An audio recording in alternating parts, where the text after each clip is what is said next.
नमस्कार मित्रांनो. काल व्हिडिओ टाकणं झालं नाही मला. सगळ्याला गुड मॉर्निंग. सगळ्याचं चहा पाणी झालं असं.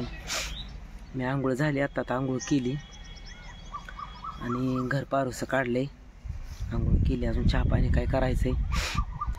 तर आज सगळ्यात महत्त्वाचं, तुम्हाला आज 3:30 मुहूर्तातला मुहूर्त अक्षय तृतीयाच्या तुम्हाला माझ्याकडून लाख लाख लाख अशा हार्दिक अशा शुभेच्छा. तर अक्षय तृतीयेच्या तुम्हाला शुभेच्छा. तर सगळ्यांच्या घरी पुरणपोळी हे कोणाच्या रस हे आज पितृ जेवायला घालते, ती आज करावं लागतं. पण मी सकाळी आंघोळ केल्यानंतर ब्राह्मण काकाकडे जाऊन आलो. तर काका म्हणले की नाही, तुम्हाला वर्षश्राद्ध झाल्याशिवाय रुजू नाही किंवा करता येत नाही. मग आज अक्षय तृतीया काय करता येत नाही म्हणलं. आणि पक्ष पंधरवड्यामध्ये महाळाच्या महिन्यात माळ पण घालता येत नाही, कारण वर्षश्राद्ध झाल्याशिवाय परत मृत्यू व्यक्तीचा विधी करता येत नाही म्हणलं. मला मनात वाटत होतं, पण म्हणलं आधी काकांना विचारून यावं असं. मग काकाला विचारून यावं म्हणलं, म्हणून तर आधी तर नाहीत करता येत म्हणल्यावर मग म्हणलं मग काकांच्या पुढं काय आपण जाऊ शकत नाही. तर आज अक्षय तृतीया आज मृत्यू व्यक्तीच्या आत्म्याला शांती लावायसाठी आज प्रत्येकाच्या घरी पितूर, आमच्याकडल्या भागात पितूर म्हणते ती, म्हणजे जो माणूस एक्सपायर झालेला आहे किंवा मृत झालेला आहे त्यांच्या नावाने एक माणूस जीव घालते ती, म्हणजे त्याच्या आत्म्याला शांती मिळते. पण काका म्हणले वर्षश्राद्ध झाल्याशिवाय तुम्हाला रुजू नाही म्हणलं ती करायला. मग आता नाही म्हणल्यानंतर नाही आपण करू शकत. तर गेल्या आखितीला भाऊनं आंब हे आणायला लावलं होतं आणि ह्या नैवेद्य दाखवायला आंब्याचा, पुरणपोळीचा असा मान असतो, आंब रस करावा लागतं. पण आज मला रात्री अक्षरशः मी एवढं रडलो ना, आई शपथ, मला लय वाईट वाटलं रात्री की उद्याच्याला आखिती आहे आणि भाऊंला आखितीला एवढं भाऊची गडबड असायची ना. सकाळी लवकर मला उठवायचं, आखितीचा स्वयंपाक करायसाठी लवकर उठवायचं, उठत नव्हतं मी, कंटाळा यायचा जरा. तर भाऊ लवकर मला उठवायचं आणि आखितीचा स्वयंपाक माझा 12च्या आत मी पितूर पण जीव घालायचो. तर एवढा आठव झाला ना रात्री, अक्षरशः मी रात्रीचं 1-1:30 वाजता एवढं म्हणजे रडलोच. मला म्हणजे खूप त्रास झालं, वाईट वाटलं. आणि इतक्या दिवसातून मला भाऊची लईच आठवण झाली, कारण आई पण मुंबईला गेली आणि भाऊची लई आठवण झाली. आणि मी टेटस ठेवला होता. टेटस ठेवल्यावर पण बऱ्याच जणांचे मेसेज आले, योगेश भाऊ कशाला टेटस ठेवला तुम्ही, तुमच्या पाठीशी आहे आम्ही, असं तसं.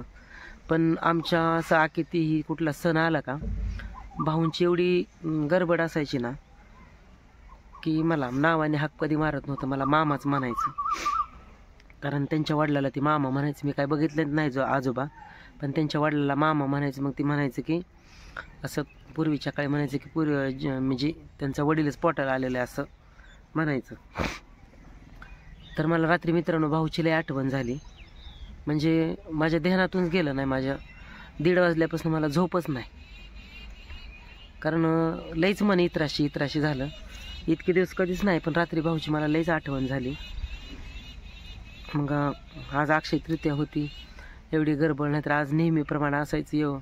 मामा झाला का स्वयंपाक, कुठवर आला, पित्राला फोन केला का, हे केलं का, ते केलं का. आणि भाऊ मला म्हणायचं, मग उठता बसता येत नव्हतं भाऊला त्यावेळेस. भाऊ मला म्हणायचं, मामा निवद दाखवतो. मग मी म्हणायचं, भाऊ तसं नसतं, वडील असल्यावर निवद दाखवायचं नसतो म्हणलं. भाऊला उठायत नव्हतं, मग निवद सगळा भरून करून द्यायचो मी, सकाळची नेहरी भरून द्यायचो आणि परत आईला निवद दाखवायला लावायचो. म्हणायचो, भाऊ ज्या माणसाला वडील आहेत त्यांनी निवद दाखवायचा चालत नाही. पण आज भाऊ नाहीत, आज बाप नाही, त्याच्यामुळं निवद दाखवायला म्हणलं होतं. पण काका म्हणले अक्षय तृतीया करत मला रुजू नाही, तुम्हाला चालत नाही. मित्रांनो, किती कुणाला जीव लावा, किती कुणाला काय प्रेमाने काय करा, बोला, किंवा कोणालाही बाहेरच्या माणसाला जीव लावा, पण शेवटी आईबापाशिवाय खरंच कोण नसतं. मला रात्री लय आठव झाला की भाऊची पण एवढी गडबड असायची. आणि आठवलं की दरवेळेस मला भाऊ निवद दाखवायला लावायचं, पण मी दाखवत नव्हतो. पण आज देवाने ती वेळ आणली की मला निवद दाखवायला लावायला लागला. कारण बाप जिवंत असल्यावर निवद दाखवणं चुकीचं होतं, पण आज बाप नाही, त्याच्यामुळं निवद दाखवणं आपल्यालाच दाखवावं लागते. रात्री मला एवढं एकटं वाटलं ना, आई पण नाही घरी आणि भाऊ पण नसल्यामुळं मला लय वाईट वाटलं रात्री की देवा, आपण प्रत्येकासाठी झटतो, प्रत्येकासाठी हे करतो, पण शेवटी आईबापाशिवाय कोणीच नाही हे मला खरंच रात्री लय कळलं. लईच वाईट वाटलं. आणि तुम्हाला वाटत असेल मी, पण मला थोडंसं वाईट वाटलं आणि डोळ्यातनं पाणीच येतं, त्याच्यामुळं मला काही सहन होत नाही गोष्ट. लगेच काय असलं की थोडंसं जीवाला लागतं.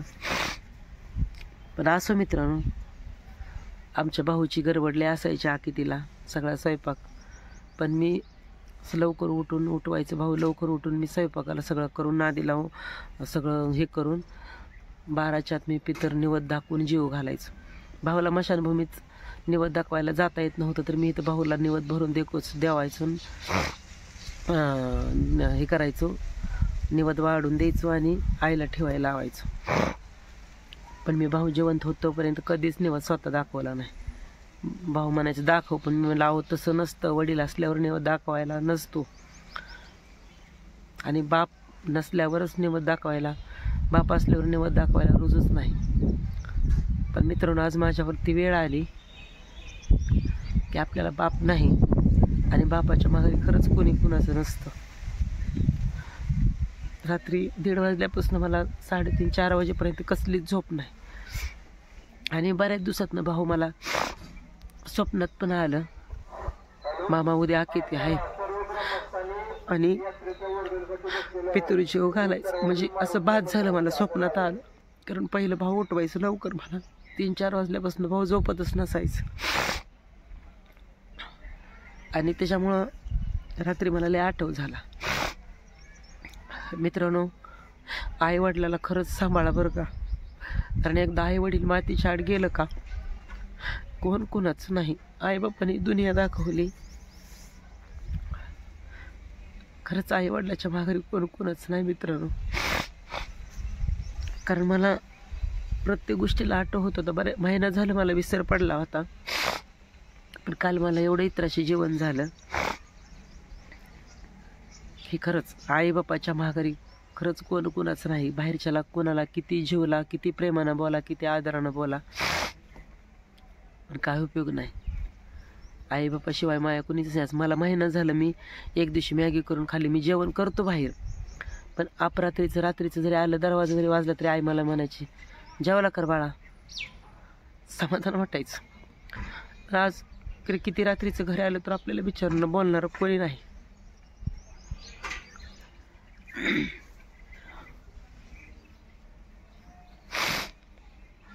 असं मित्रांनो, मस्त मला वाटत होतं. मी त्याच्यासाठी स्वयंपाक करायसाठीच मी काकांना विचारलं, म्हणलं पितूर नाही घातलं तर नैवेद्य जेवायला. तर नाही म्हणलं काका, वर्षसरात झाल्याशिवाय नैवेद्य दाखवायला पण रुजू नसतो.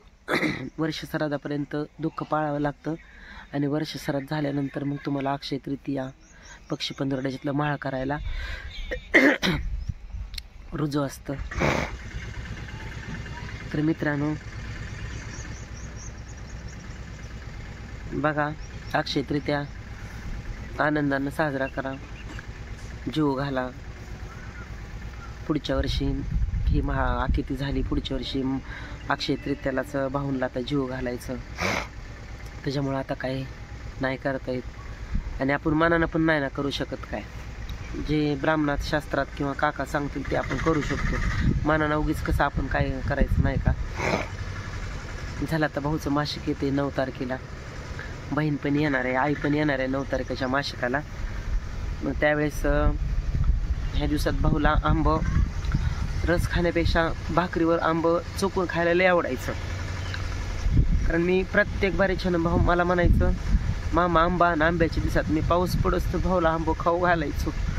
आणि भाऊला रस खाण्यापेक्षा आंबट चुकून लय आवडायचं खायला, भाकरीवर मोकळी भाजी आणि आंबट चुकून खायला लय आवडायचं. आणि खाताना आठव होतो केशर आंबा आणायचो मी, कारण दुसरं आंबं खाता येत नव्हतं. असं कोणी दिलं देशी आंबं हे तरी घेऊन यायचो, पण मी किती महाग असू दे मी आंबं घेऊन यायचो. पण ह्या मासिकाला मी भाऊनला, बहीण पण येणार आहे, रस पोळ्या काय चपाती बघू आता आल्यावर तिनं काय करते तेच करेन. पण मित्रांनो खरंच मला देवा शपथ, मला भाऊचा रात्री एवढा आठव झाला ना. माझ्या भाऊ रात्री 1:30 वाजल्यापासून मला झोपच नाही भेटली, मला झोपच आली नाही. आईचं आणि भाऊचं लय ध्यान झालं. आणि रात्रीचंच मी अर्धाभर तास मला लय रडलो, मला वाईट वाटलं.